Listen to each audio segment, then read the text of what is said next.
Primero, mucho gusto. Ayer me fue a ver a CIMED a la oficina del Ministerio de Desarrollo Social y me presentó este libro.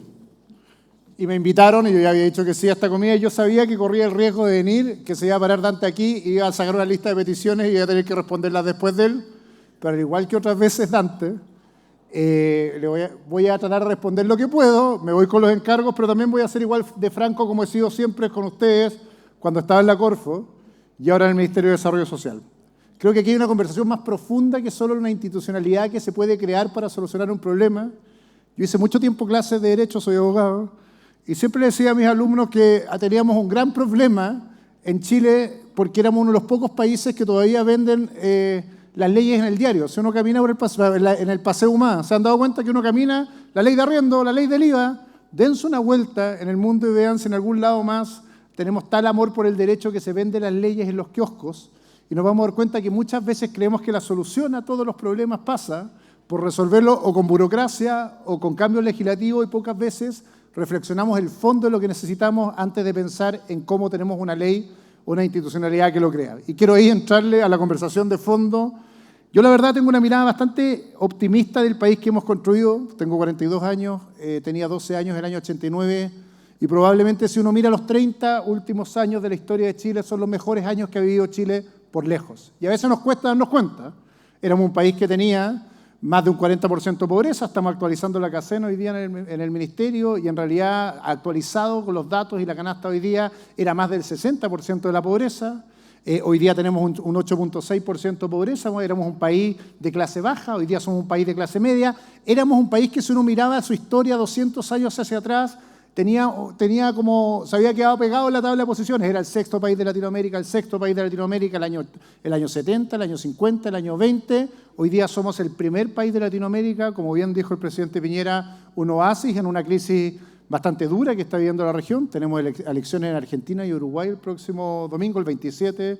En realidad, una crisis en Ecuador gigantesca, una crisis en Venezuela gigantesca. Resumen, a veces vale la pena darnos cuenta que el país que hemos construido, y lo han construido ustedes, particularmente, industriales como ustedes, es un país muy distinto al que construyó ACIMED, Américo Simonetti, hace 81 años. Es un país que, en realidad, nos pusimos de acuerdo y construimos una senda de progreso que pocas veces nos detenemos a mirarlo. Parece ser que por la ansiedad de ser un país de clase media, las familias de clase media en general tienen esa ansiedad que salieron de una situación de pobreza y rápidamente están pensando cómo llegar rápido a una expectativa distinta, que es el mismo drama que a veces tenemos en Chile, y además una necesidad imperiosa de encontrar una salida, una solución que sí es compleja, y eso lo comparto, Dante, de que parece ser que ese ritmo que teníamos no es el mismo ritmo que estamos teniendo hoy día para los próximos 30 años. Entonces, raya para la suma, 30 años de progreso, hoy día además con una convicción desde el gobierno que hemos logrado recuperar al menos las dos condiciones básicas, que es crecimiento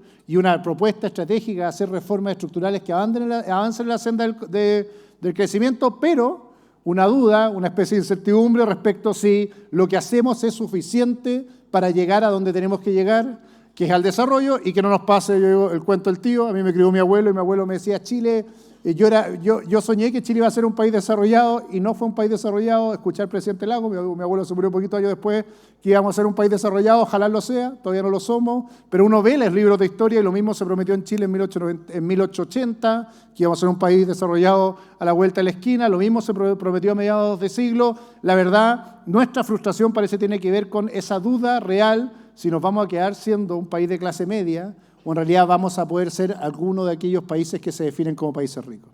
Y esta reflexión es lógica cuando estamos viviendo lo que se llama la cuarta revolución industrial, pero quiero ampliar un poco más la mirada, cuando estamos viviendo una época de cambios en la humanidad mucho más trascendentales que lo que vivimos en otras épocas de nuestra historia. Esto no es solo un cambio tecnológico, la disrupción tecnológica que está viendo la humanidad, sino que está viendo 4 cambios en el mismo lugar y en la misma era que nunca habíamos enfrentado como sociedad. Primero, y el más importante, es un cambio demográfico que no nos habíamos imaginado. La discusión de las pensiones es una discusión que es de fondo, pero también tiene que ver con un cambio en las expectativas de vida que nadie se imaginó el año 80. Es decir, por primera vez en nuestras mesas, en nuestras casas, hay 4 generaciones vivas y quizás 5 generaciones vivas viviendo en el mismo espacio, en el mismo lugar, con distintas brechas para aproximarse al presente que no hemos logrado resolver. un dato simple, pero que tiene que ver con mi ministerio. De los adultos mayores en Chile, la mitad no ha terminado cuarto medio, la mitad. Y de ahí hacia abajo, la verdad, es bastante cercano el número, es uno cada tres, en realidad 1.3, uno como cada 3,5 tampoco ha terminado cuarto medio. O sea, este país, que quiere ser un país rico, hoy día 1 de cada 3 personas de este país no ha terminado cuarto medio, y si uno va aumentando, creciendo en esta pirámide demográfica, es bastante más trágica esta información. Este cambio demográfico implica además una transformación de las ciudades, de la inversión pública, de las necesidades de inversión pública que tampoco habíamos dimensionado hace 30 años cuando estábamos empezando esta senda del desarrollo. Hay un segundo cambio igualmente profundo, que es un cambio social que tampoco hemos dimensionado lo suficiente. Hace mucho tiempo, hace algunos años, en esa mesa, un ministro, el presidente de la SOFOFA, pongámosle un arzobispo al lado, en una buena conversación, habríamos podido de buena forma o buena lid definir el futuro de Chile y decir, mira, hacia allá tenemos que ir, tenemos que ponernos de acuerdo acá, resolvamos estos asuntos y en realidad sabemos cómo Chile puede llegar al desarrollo. La verdad es que estas conversaciones son importantes, pero no son tan trascendentes como antes. En un minuto cambia la agenda y alguien está saltándose las barreras del metro y cambiando hasta la dinámica de cómo se financia el metro. Un movimiento estudiantil cambia la agenda de un gobierno, o muchas veces un proyecto irresponsable como el de 40 horas hasta cambia la estrategia legislativa. Es decir, la toma de decisiones ya no está tan centralizada como antes, el cambio social es muy distinto, la concentración del poder, que era una gran virtud en los 90, hoy día la dispersión del poder, la atomización del poder, y por lo tanto la toma de decisiones no solo es más compleja, sino que está más dispersa en la sociedad que nos vivimos. Bienvenida a la democracia, pero muchas veces y de manera más profunda hay otros que imponen la agenda y nosotros, los que estamos en el poder, conducimos lo que podemos dentro del país. Entonces, no quiero deprimirlo, pero decirlo, hay que tomarlo como una condición de encima de la cual se trabaja. Tercer gran cambio climático. Esto que parecía una discusión como de unos hippies en mi época, en la universidad de los 90, había unos verdes por ahí que reclamaban por el cambio ambiental, hoy día nos tiene a nosotros como gobierno y con un presidente liderando este tema como punta de lanza en la agenda. Hablábamos también con el presidente de la SOFOFA hace un minuto a la SOFOFA, hablando de la economía circular como una de sus estrategias principales en su hub de innovación, y a muchos de ustedes pensando cómo la trazabilidad de sus productos va a ser determinante en los precios de venta a futuro. Por lo tanto, ya no importa tanto lo que producimos, es importante, sino cómo lo producimos para determinar nuestras posibilidades de comercio hacia adelante. Y el último cambio, que es el más manido, y no le voy a dar mucha vuelta, pero es el cambio tecnológico, que es el que enfrentan los industriales mucho más fuerte que el resto. La domotización, la robotización, la sensorización, el blockchain, las formas de construcción de inteligencia artificial. Efectivamente, la forma en que se produce cambió hasta tal profundidad que probablemente lo que nosotros sabíamos para producir no es suficiente, porque hoy día las herramientas de producción cambiaron. Esto es lo que se ha llamado la Revolución Industrial 4.0. La gran diferencia es que si las otras revoluciones industriales se demoraban 100 años en cambiar el ciclo productivo, acá sabemos que una tecnología que entra ayer se hace obsoleta mañana, y por lo tanto es nuestra adaptación al cambio, el cambio del proceso industrial y no la incorporación o adición de la tecnología. Y eso es trágico, lo dije, parece que aquí mismo hace algunos años, cuando el 35% de las empresas en Chile no tienen conexión digital, cuando el 70% dice que usa la conexión digital para mandar correo, y es más trágico cuando en realidad, lo dije, nuestra fuerza laboral en general no está capacitada para enfrentar esta moneda. ¿Por qué les digo esto? Porque quiero aterrizar o poner la pelota en el piso respecto a la discusión de este cambio que estamos viviendo y de cómo enfrentarlo desde las industrias en particular. La verdad es que parece ser que esta crisis de confianza respecto a este mundo que estamos construyendo nos provocó esta especie de movilismo, esta sensación de que no avanzamos, tenemos que hacer algo, metámosle franquicia, aceleremos el paso, creemos instituciones, y pocas veces nos reflexionamos que dónde está la verdadera falla que está teniendo el sistema que nos impide adaptarnos de manera más rápida a estos cambios. Yo nunca tengo certeza en la vida, pero tengo algunas convicciones que trato de construir, y desde el gobierno las estamos construyendo. Al menos hay dos motores que se han ido apagando, que fueron la clave de lo que permitió enfrentar de mejor manera los últimos 30 años. Uno, muy fuerte, fue la innovación. La verdad que Chile no creció tan fuerte los últimos 30 años porque exportó materias primas, sino porque fue sumamente innovador en la forma en que explotó estas materias primas.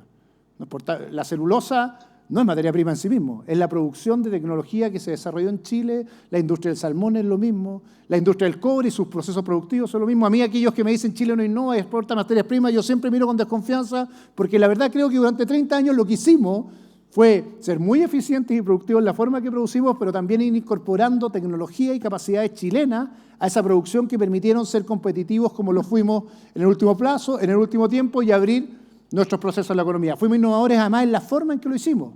Fuimos el primer país pequeño que salió a celebrar tratados de libre comercio por el mundo, abrir mercado, descubrir que éramos un mercado que necesitaba a otros para competir, descubrir que además era mejor aliarse en el mercado Asia-Pacífico, incluso con aquellos que antes competían históricamente con nosotros, y construir finalmente estas estrategias de innovación en la forma que nos aceleramos. Eso hoy día está en duda.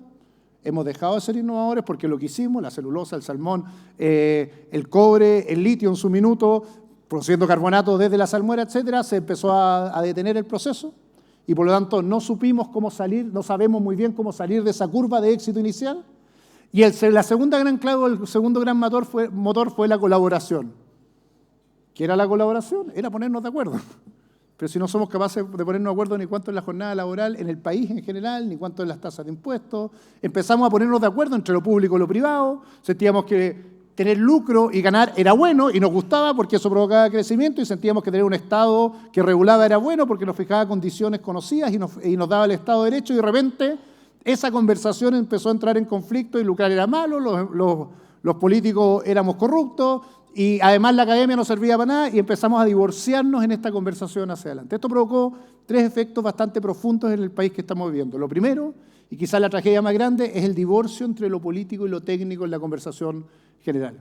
Es decir, andamos en lugares absolutamente distintos. Me aterrizo con el ejemplo del proyecto 40 horas, pero incluso tiene que ver con la conversación del Ministerio. A veces tenemos que volver a conversar respecto a ambas estrategias. ¿Qué es lo relevante para hacer en política y qué es lo determinante para tomar esa decisión con la información técnica? Pero ese divorcio es total y por lo tanto vivimos en carriles distintos y como gobierno estamos tratando de reuniformar esos carriles. El segundo divorcio más trágico tuvo que ver finalmente con esta lógica de que la democracia era un juego chiquitito entre mayorías y minorías, entonces el que tenía mayoría se llevaba la pelota para la casa y tomaba las decisiones y las minorías se iban para el otro lado, lo digo siendo un gobierno de minoría en el Parlamento, pero mayoría ciudadana, y por lo tanto bastaba tener un voto más para tomar la decisión del país. Y dejamos de mirar la democracia y los acuerdos como parte del mismo sistema y entender que la democracia más bien es un proceso de liberación y de construcción de grandes alianzas, que es lo que proponía Dante, para avanzar, y no un juego de quién es más, quién grita menos, para resolver los conflictos. Tercer divorcio, y para mí es el que más me preocupa, un divorcio entre el sector público y el sector privado. Una construcción de una dinámica o una ética de la desconfianza. Por lo tanto, alguien está haciendo algo malo, alguien está ganando aquí en este camino y por lo tanto no nos volvimos a sentar. Nosotros tenemos un proyecto grande en el Ministerio que se llama Compromiso País, que trata de romper ese divorcio, pero hay una conversación mucho más profunda respecto a cómo romper ese divorcio entre ustedes y nosotros para reconstruir esta alianza estratégica que fue clave en los 90. Y además, y a mí me duele un divorcio absoluto entre la burocracia, y me siento parte de esa burocracia, y los ciudadanos.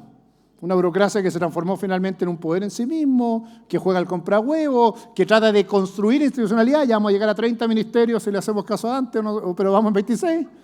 Que por lo tanto, perdón que se lo diga como ministro, que hace ineficaz cualquier tipo de coordinación cuando tenemos ministerios, y aquí respondo como el de Economía, que yo creo que querían hacerse cargo de esta industria, cuando tenemos ministerios como el mío, quería absorber otros, cuando vemos una dispersión de la toma de decisiones que hace que sea más importante el poder simbólico, es decir, que exista alguien que se preocupa de mí, que el poder real, que es que alguien resuelva el problema que yo necesito. Esta conversación para mí en la clase media es de todos los días. Oiga, si yo no me diga más que vaya al CENSE, ¿por qué no sé lo que es el CENSE?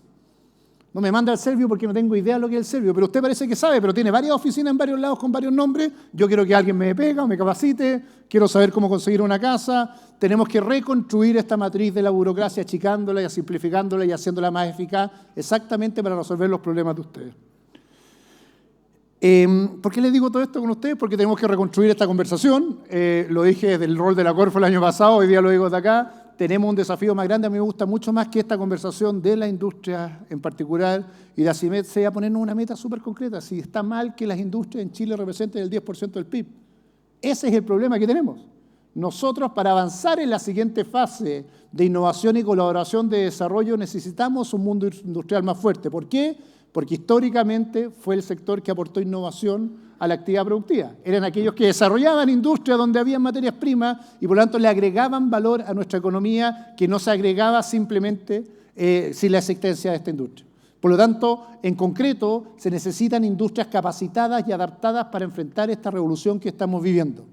Es un desafío gigantesco que requiere principalmente, y lo primero, volver a formar gente en tecnología, o sea, en formación STEM, con capacidades que hoy día no tiene nuestro mundo del trabajo, volver a incorporar la tecnología como motor de desarrollo y como Estado volver a invertir y poner fondos en esto específicamente e incentivos para que esa inversión se haga más barata y más liviana para ustedes, pero es necesario que las industrias, más que decirle a otro que crea algo, lo que tienen que decir es nosotros necesitamos esto, absorber esto y en realidad transformar este 10, que quería ser la meta concreta que queríamos tomar o deberían tomar como acuerdo, transformarlo en un 17% del 2030 como un gran desafío, pero eso requiere ciertos pasos previos que tienen que ver, primero, con la convicción que este cambio productivo también les llega a ustedes y tienen que hacerlo rápido, con la convicción de que la incorporación de las tecnologías y la industria 4.0 es vital y con la necesidad de formar una nueva masa crítica de profesionales, técnicos y ejecutivos capaces de enfrentar esta nueva industria más que pedir protección.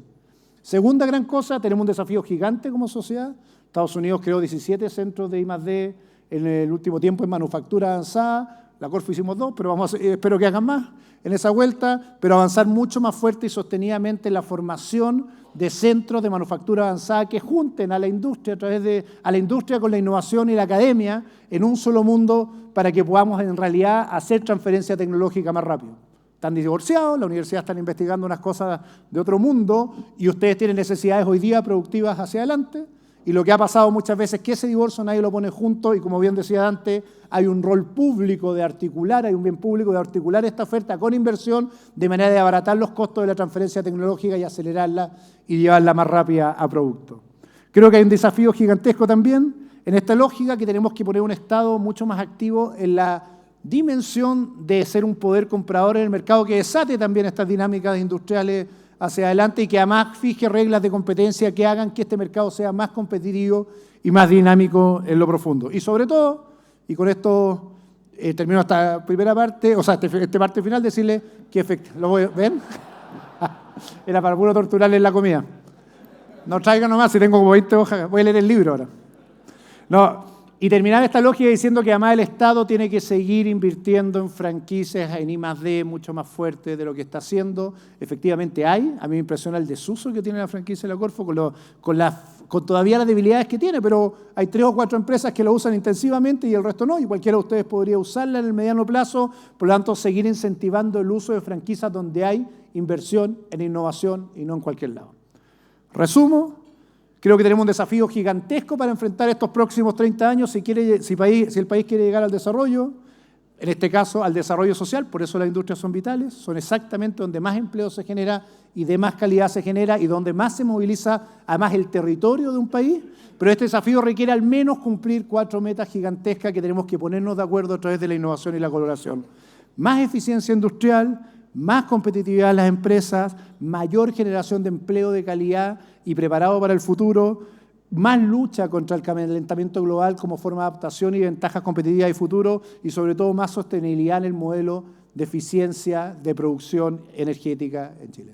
¿Cuál es el desafío grande? Perdón por esta reflexión. Quizás no quedarnos sentados tanto en lo que nos falta, en lo que podría crear otro sobre la mesa, sino un desafío mucho más grande de decir, ojalá que mis hijos digan los 30 años siguientes de esta historia, fueron 30 años virtuosos del país y alcanzamos el desarrollo porque la industria jugaron un rol clave, porque el Estado se puso a colaborar con la industria y sobre todo porque esta revolución industrial 4.0 no nos ahogó, sino que fue capaz de arrastrarnos con la ola y transformando en uno de los países ganadores o ricos del futuro del mundo. Gracias.